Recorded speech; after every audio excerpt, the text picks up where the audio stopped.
Hi friends, welcome to fantasy Guru മറ്റൊരു എപ്പിസോഡിൽ എല്ലാവർക്കും സ്വാഗതം. നമ്മുടെ മുമ്പിൽ ഇനിയുള്ളത് ഗെയിം വീക്ക് 3 ആണ്. നമ്മൾ എന്നും ചെയ്യാറുള്ളത് പോലെ പൊതുവായ ചില കാര്യങ്ങൾ നമുക്ക് സംസാരിച്ച് പോകാം. ടുവേർഡ്സ് തന്നെ നമുക്ക് ഏതൊക്കെ ട്രാൻസ്ഫർ നടത്തണം എന്ന് ഞാൻ പറഞ്ഞു വെക്കാം. നമ്മൾ ആദ്യം സംസാരിക്കാൻ പോകുന്നത് എർലിംഗ് ഹാലൻഡിനെ പറ്റിയാണ്. ചെൽസിക്കെതിരെ ഗോൾ അടിച്ചിരുന്നു. കഴിഞ്ഞ ലാസ്റ്റ് ഗെയിം വീക്ക് ഇത്തിഹാദിലെ ഇപ്സ്വിച്ചിനെതിരെ ഹാട്രിക്ക് അടിച്ചിരുന്നു. So Haaland it's an essential എന്നൊരു കാര്യത്തിൽ തർക്കമൊന്നുമില്ല. എന്നിരുന്നാലും ചില കാര്യങ്ങൾ നമ്മളൊന്ന് മനസ്സിലാക്കി പോകേണ്ടതായിട്ടുണ്ട്. ഒന്നാമത്തെ കാര്യം നമ്മൾ മനസ്സിലാക്കുന്നത്, സിറ്റിയുടെ ഒരു പ്ലേയിങ് സ്റ്റൈൽ വെച്ചിട്ട് ഇപ്പോൾ കണ്ടുവരുന്നത് രണ്ട് വിങ്ങുകളും പരമാവധി വൈഡായിട്ട് കളിച്ചുകൊണ്ട് ബോക്സിനകത്ത് വലിയ തിക്കും തിരക്കും ഇല്ലാതെ ഹാലൻഡിന് ബോൾ എത്തിക്കുക എന്നുള്ളൊരു സ്ട്രാറ്റജിയാണ് സിറ്റി കളിക്കുന്നത്. അത് ഹാലൻഡിന് ഗുണം ചെയ്യുന്നുണ്ടെന്ന് മനസ്സിലാക്കുന്നുണ്ട്. രണ്ടാമത്, താരം ഫുൾ സീസൺ പ്രീ സീസൺ കിട്ടിയതുകൊണ്ട് താരത്തിന് ഫിസിക്കാലിറ്റി അല്ലെങ്കിൽ ഒരു ഫിറ്റ്നസ് ലെവൽ ഹൈ ആണെന്ന് തന്നെ പറയുന്നത് അത് ഹാലൻഡിന് ഒരു അഡ്വാൻറ്റേജ് ആയി മാറുന്നുണ്ട്.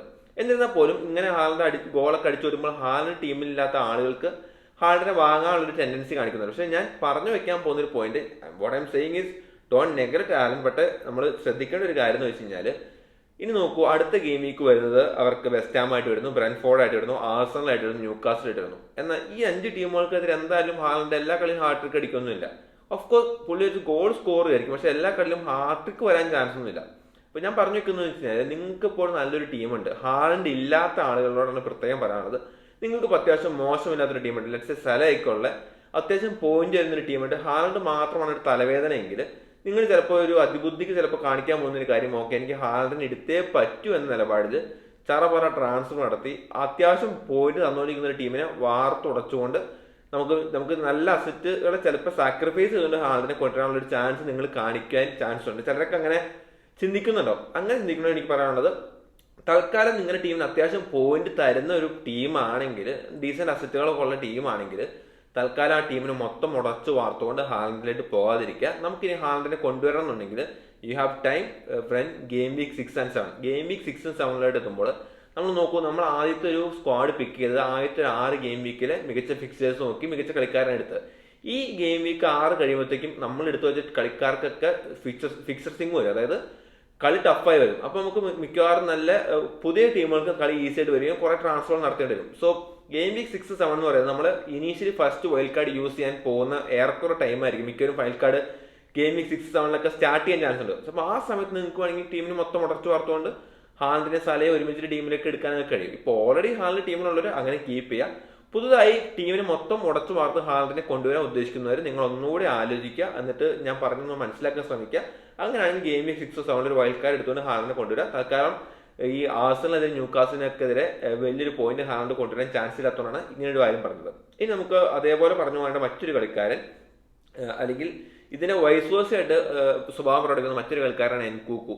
ഞാൻ തുടക്കത്തെ എൻ്റെ ഫസ്റ്റ് ഡ്രാഫ്റ്റ് വീഡിയോയിലൊക്കെ ഉൾപ്പെടെ എൻകൂക്കു വിൽ കവർ പാൽമർ എന്ന് പറഞ്ഞൊരു സിദ്ധാന്തം അവതരിപ്പിച്ചിരുന്നു. അത് പൊട്ടി പാളിസായ വിവരം സന്തോഷപൂർവ്വം അറിയിച്ചു കൊടുന്നു. ആ ഒരു സിദ്ധാന്തം ഇനി വർക്ക് ചെയ്യാൻ പോകുന്നതിൽ Nkunku is a risk. If you have എൻകൂക്കുവിനെ സെല്ല് ചെയ്യാന്നുള്ളതാണ്. എന്താണ് എൻകൂക്കുവിന് സംഭവിച്ചുകൊണ്ടിരിക്കുന്നത് വെച്ചാൽ, നമ്മൾ പ്രതീക്ഷിച്ചത് ഒരു സെൻട്രൽ പൊസിഷനിൽ എൻകൂക്കു ഒക്യുപ്പൈ ചെയ്യുന്നതാണ്. പക്ഷേ ഇപ്പോൾ കണ്ടുവരുന്നത് കോൾ പാൽമർ സെൻട്രൽ പൊസിഷനിൽ കളിക്കുന്നു. ആ ഒരു പൊസിഷനിൽ പുള്ളി ഭയങ്കര എക്സ്പ്ലോസീവ് ആണ്. നല്ല സ്റ്റാറ്റ്സും പാൽമർ പ്രൊഡ്യൂസ് ചെയ്യുന്നുണ്ട്. അപ്പോൾ ഒരു കാര്യം നമുക്ക് തീരുമാനിക്കാം, എൻകൂക്കുവിന് ഇനി സെൻട്രൽ പൊസിഷനിൽ നമുക്ക് പ്രതീക്ഷിക്കേണ്ട. അപ്പോൾ പിന്നെ എൻകൂക്കു എവിടെ കളിക്കും? ഒന്ന് വിങ്ങി കളിക്കാന്നുള്ളതാണ്. അല്ല വിങ്ങി കളിക്കാന്നല്ല, വിങ്ങിലേക്ക് കളിക്കുക എന്നുള്ളത് മാത്രമാണ് ഒരു ഓപ്ഷൻ.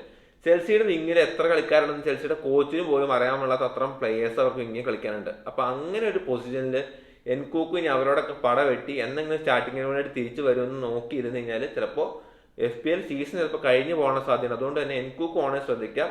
എൻകൂക്കു ഒന്നാമത് വിങ്ങിനായിട്ട് പോകുമ്പോൾ ലെസ് പ്രൊഡക്റ്റീവ് ആണ്. രണ്ടാമത് പെഡ്രോനെറ്റോ, മധുവൊക്കെ, ജാവോ ഫെലിക്സ്, പിന്നെ മൂഡ്രിക്ക്, അതുപോലെ പേര് നമ്മളത്തെ കുറെ പേര് ബെഞ്ചിൽ ഇരിപ്പുണ്ടാവും. അങ്ങനെയുള്ളവരൊക്കെ എടുത്ത് ഫൈറ്റ് ചെയ്ത് എൻകൂക്കു ഇനി കയറി വരുമ്പോഴത്തേക്കും നമുക്ക് സമയം ഉണ്ടാവുമെന്ന് എനിക്ക് തോന്നുന്നത്. അതുകൊണ്ട് എൻകൂക്കു ഓണേഴ്സ് തൽക്കാലം എൻകൂക്കുവിനെ വിറ്റ് ഒഴിവാക്കാൻ ശ്രമിക്കുക. എൻകൂക്കിനെ വിറ്റ് ഒഴിവാക്കുക എന്ന് പറയുമ്പോൾ ആരെ മേടിക്കുന്ന ഒരു ചോദ്യമുണ്ട്. എക്സ്പെഷ്യലി ഇപ്പോഴുള്ളൊരു സാഹചര്യത്തിൽ ഞാൻ പറയുന്നത്, നമുക്ക് ഫണ്ട് ആവശ്യം വരും.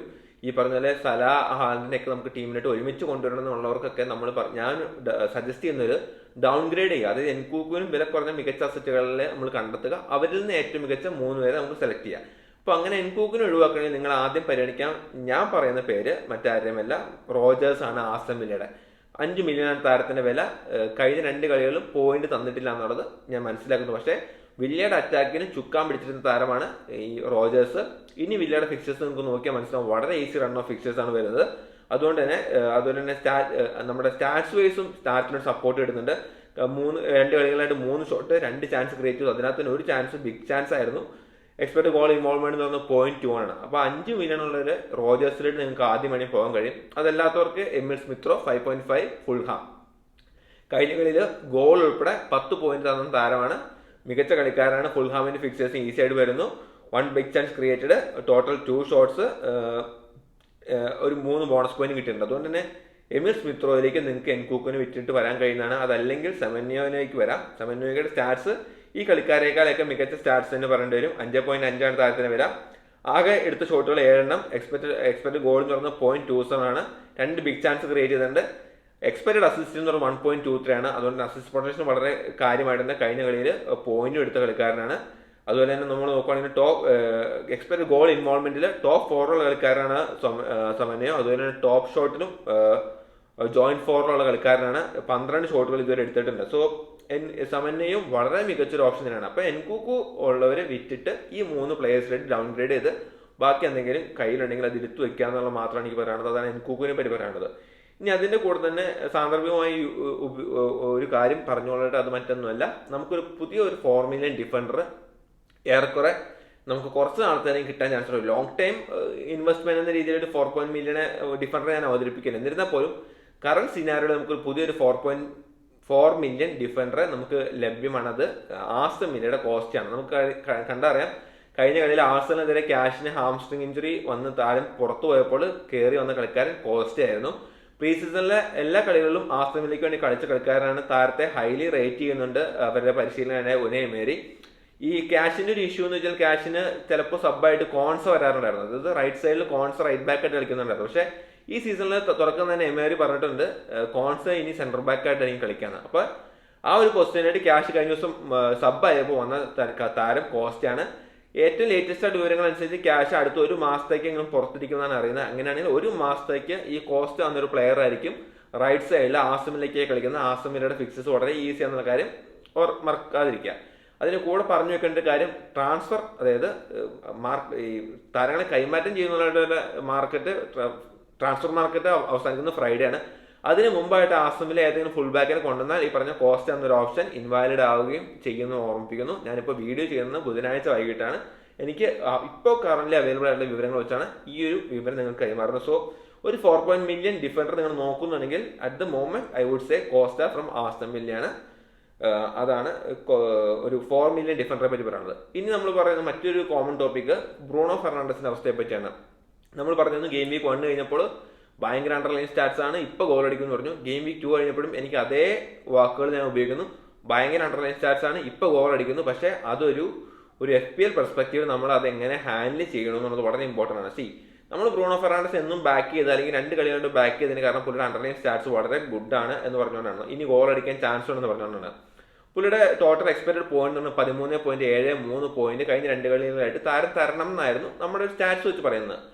പക്ഷെ നമ്മൾ മനസ്സിലാക്കേണ്ട ഒരു കാര്യം, നമ്മൾ ആ ഒരു തിയറി വെച്ച് പോകുകയാണെങ്കിൽ okay you can still keep Bruno Fernandes. പക്ഷെ അറ്റ് ദ സെയിം ടൈം അതിലും കൂടുതൽ പോയിന്റ് തരാൻ ചാൻസ് ഉള്ള സ്റ്റാറ്റ്സ് വൈസ് അതിലും കൂടുതൽ പോയിന്റ് തരാൻ ചാൻസ് ഉള്ള 8.4 മില്യൺ കൊടുത്ത് ബ്രൂണോനെ വാങ്ങുന്നതിന് പകരം അതിലും കുറഞ്ഞ വിലയിൽ അതിലും കൂടുതൽ പോയിന്റ് തരാൻ ചാൻസ് ഉള്ള സ്റ്റാറ്റ്സ് വൈസ് ബാക്കപ്പ് ഉള്ള പ്ലേയേഴ്സ് നമ്മുടെ കയ്യിലുണ്ട്. അപ്പൊ അത് എന്തുകൊണ്ട് നമ്മൾ 8.4 തന്നെ മുടക്കി പോയിന്റ് തരുമെന്ന് പറഞ്ഞാൽ ഒരു ബ്രൂണോ ഫെർണാണ്ടസിനെ വെക്കണം എന്നൊരു ചോദ്യം അതിനകത്ത് വരുന്നുണ്ട്. അങ്ങനെ വരുന്ന 2 പ്ലേയേഴ്സ്, ഒന്ന് ജോട്ടയും 2 ലൂയിസ് ഡിയാസ് ആണ്. 7.6 ആണ് ജോട്ടയുടെ വില. താരത്തിന് എക്സ്പെക്റ്റഡ് പോയിന്റ് എന്ന് പറഞ്ഞാൽ 14.15 ആണ്. ലൂയിസ് ഡിയാസിന്റെ പോയിന്റ് എന്ന് പറഞ്ഞാൽ 14.81 ആണ്. ഈ 2 താരങ്ങൾക്ക് ബ്രൂണോയേക്കാളും വിലക്കുറവാണ്. ബ്രൂണോയേക്കാളും പോയിന്റ് തരാൻ സ്റ്റാറ്റ്സ് വൈസ് കൂടുതലാണ്. ആൻഡ് ദേ ഹാവ് പ്രൂവ്ഡ് ഈ 2 കളിക്കാരും അത്യാവശ്യം പോയിന്റ് നമുക്ക് തന്നെ എനിക്ക് തോന്നുന്നു 14-17 പോയിന്റ് ഓൾറെഡി ജോട്ടയും ലൂയിസ് ഡിയാസും കൂടെ തന്നിട്ടെന്ന് എനിക്ക് മനസ്സിലാക്കാൻ കഴിയുന്നത്. അപ്പൊ അങ്ങനെ ഒരു രണ്ട് ആർഗ്യുമെന്റ് ആണ് ഇതിനുള്ളത്. നിങ്ങൾക്ക് ഇനിയും ബ്രൂണോ ഫെർണാണ്ടസിനെ വിശ്വസിക്കണമെങ്കിൽ ഉറപ്പായിട്ട് നിങ്ങൾക്ക് വിശ്വസിക്കാൻ കഴിയും, കാരണം സ്റ്റാറ്റ്സ് ബാക്കപ്പ് ഉണ്ട്. At the same time you think like ബ്രൂണോയേക്കാളും മികച്ച സ്റ്റാറ്റ്സ് വൈസ് ഉള്ള players those who are already producing the output we are getting in a lesser price. ഒരു തിയറി നിങ്ങൾക്ക് കൂടുതൽ accepting you can remove Bruno and go for something like Luis Diaz or Jota എന്ന് പറയേണ്ടി വരും. അതിന് കൂടെ മറ്റൊരു കാര്യം പറഞ്ഞു വെക്കേണ്ട, അല്ലെങ്കിൽ മറ്റൊരു പ്ലെയറെ പറ്റി പറയാനുള്ളത് മധുവാക്കേനെ പറ്റിയാണ്. അങ്ങനെയാണ് പ്രൊനൗൺസ് ചെയ്യണമെന്ന് എനിക്കറിയില്ല. ചെൽസിയുടെ റൈറ്റ് വിങ്ങിൽ കളിച്ച കളിക്കാരനെ കഴിഞ്ഞ കളിയിൽ ഹാട്രിക് അടിച്ചതോടുകൂടി ചാറപറ ആളുകൾ വാങ്ങി കൂട്ടുന്നുണ്ട്. അവരോട് എനിക്ക് പറയാനുള്ളത് ഷോർട്ട് ടൈമിലിട്ട് ഹി വിൽ ബി ഓക്കെ. നിങ്ങൾക്ക് പുള്ളിയുടെ ഫോമൊക്കെ കൺസിഡർ നിങ്ങൾക്ക് വാങ്ങാൻ കഴിയും. പക്ഷേ ഒരു ലോങ് ടൈം ആയിട്ട് ഒരിക്കലും മധുവാക്കിനെ വാങ്ങി വെക്കാതിരിക്കുക. കാരണം എന്താണെന്ന് വെച്ചാൽ ഗെയിം വീക്ക് 1 മധുവാക്കി ഇറങ്ങിയില്ല. ഇവൻ ഇത്ര വലിയ പുള്ളിയാണെങ്കിൽ ഡെഫിനറ്റ് ആയിട്ടും ഗെയിം വീക്ക് 1 സ്റ്റാർട്ട് ചെയ്തതാണ്. ഇഞ്ചുറി ഒന്നും ഉണ്ടായിരുന്നില്ല, ബെഞ്ചിൽ ചുമ്മാ ഇരിക്കുമായിരുന്നു. ഗെയിം വീക്ക് 2 ഇറങ്ങി പുള്ളി ക്ലിക്കായി. ഗെയിം വീക്ക് 3 ഞാൻ ഇറങ്ങി പുള്ളി ക്ലിക്കായില്ലെങ്കിൽ ഗെയിം വീക്ക് 4 മധുവാക്കിനെ അവിടെ കാണില്ല. കാരണം എന്ന് വെച്ചാൽ അവിടെ ഒരു ബസ്സിനുള്ള ആള് ക്യൂ നിൽക്കും അവിടെ ഇറങ്ങാൻ വേണ്ടിയിട്ട്. ജാവ ഫെലിക്സ് ഇറങ്ങണോ, പെട്രോനെറ്റ് ഇറങ്ങണോ, അല്ലെങ്കിൽ ഇനിയിപ്പോൾ സ്റ്റെറിങ്ങോടെ ഇനി പോകണമെങ്കിൽ സ്റ്റെറിങ്ങോടെ ലിസ്റ്റിലേക്ക് വരാൻ പോവാണ്. അപ്പം മൂഡ്രിക്കൊക്കെ വരാൻ നിൽക്കുകയാണ്. അപ്പോൾ അതുകൊണ്ട് തന്നെ മധുവാക്കയുടെ ഒരു പിക്ക് എന്ന് പറഞ്ഞാൽ ഹൈലി റിസ്ക് ആണ്. ചിലപ്പോൾ ശരിക്കും പേ ഓഫ് ചെയ്യും, നല്ല പോയിന്റിൽ ഇപ്പോൾ തന്നേക്കാം. പക്ഷെ അതല്ല എങ്കിൽ ഒരു കളി മിസ്സാകുമ്പോൾ ഈ പറഞ്ഞ നിങ്ങൾ തന്നെ പുള്ളിനെ വിൽക്കാൻ തുടങ്ങും എന്നുള്ള കാര്യം ഞാൻ സൂചിപ്പിച്ചോളുന്നു. സോ മധുവാക്കി ഓണേഴ്സ് ഒന്ന് ശ്രദ്ധിച്ചോളെന്ന് മാത്രമാണ് എനിക്ക് പറയാനുള്ളത്. ഇനി നമ്മൾ പോകാൻ പോകുന്നതിൻ്റെ മറ്റൊരു സെഗ്മെന്റിലേട്ടാണ്. ഏതൊക്കെ ഇനി നമ്മൾ ഇതിൽ നിന്നൊക്കെ വിട്ടുകൊണ്ട് ചുമ്മാ ഒരു ടീമുമായിട്ട് ഇരിക്കുകയാണ്, ഒരു ട്രാൻസ്ഫർ നടത്തണം അങ്ങുന്നുണ്ട് എങ്കിൽ അത്യാവശ്യം പൈസ ഉണ്ടെങ്കിൽ നമ്മൾ ഈ ഒരു ആഴ്ചയിൽ പ്രയോറിറ്റൈസ് ചെയ്യുന്ന ഒരു ട്രാൻസ്ഫർ അത് കോൾ പാൽമറിനാണ്. നമ്മൾ സിറ്റിക്കെതിരെ ഓപ്പണിംഗ് ഗെയിം വീക്ക് ആയിട്ടുണ്ട് പാൽമർ നമ്മളത്ര ഇൻസിസ്റ്റ് ചെയ്തിരുന്നില്ല. ഗെയിം വീക്ക് 2 നമ്മുടെ ഒരു ഒബ്സർവേഷൻ ടൈം ആയിരുന്നു. ഗെയിം വീക്ക് 3 എന്ന് പറയുന്നത് ഹി ബിക്കം എൻ എസെൻഷ്യൽ. കാരണം എന്താണെന്ന് വെച്ചാൽ he is occupying a central position മാത്രമല്ല, പുള്ളിയുടെ സ്റ്റാറ്റ്സ് വൈസ് നോക്കുവാണെങ്കിൽ ഗോൾ ഇൻവോൾവ്മെന്റിൽ മിഡ്ഫീൽഡേഴ്സിൽ rank 1, big chance created rank 1, assist rank 1, point rank 2, base line point rank 2. So അതുകൊണ്ട് തന്നെ third in shots, third for pass opposition area. അതുകൊണ്ട് തന്നെ stats wise പുള്ളി ഹൈലി നമ്മളെ സാറ്റിസ്ഫൈ ചെയ്യുന്നുണ്ട്. അതുമാത്രമല്ല പുള്ളി ഇനി നേരിടാൻ പോകുന്ന ഓപ്പോസിഷന്റെ കാര്യങ്ങൾ നോക്കുക. ക്രിസ്റ്റൽ പാലസിന്റെ അവസ്ഥ. ക്രിസ്റ്റൽ പാലസ് നമ്മൾ ഗെയിം വീക്ക് 1 അല്ലെങ്കിൽ ഡ്രാഫ്റ്റിൽ highly rated ടീമായിരുന്നെങ്കിൽ Michael Olise, Ayyu, അതിന്റെ കൂടെ ആൻഡേഴ്സൺ ഡിഫൻസിൽ നിന്ന് പോയി ഇനി ഗൂഹിയും കൂടെ പോയി കഴിഞ്ഞാൽ ഇവർ പോയപ്പോൾ തന്നെ ഏറെക്കുറെ ടീമിന് നടുപൊടിഞ്ഞ ഒരു രംഗമാണ് നമ്മൾ കാണുന്നത്. അതോടെ ടീം ഷേക്കനായിട്ടുണ്ട്. ഇനി ഗൂഹിയും കൂടെ പോയി കഴിഞ്ഞാൽ അവിടുത്തെ കാര്യം ഏറെക്കുറെ പരിതാപകരമാണ്. അത് നമുക്ക് അവരുടെ ഡിഫൻസീവ് സ്റ്റാറ്റ്സിലും കാണാൻ കഴിയും.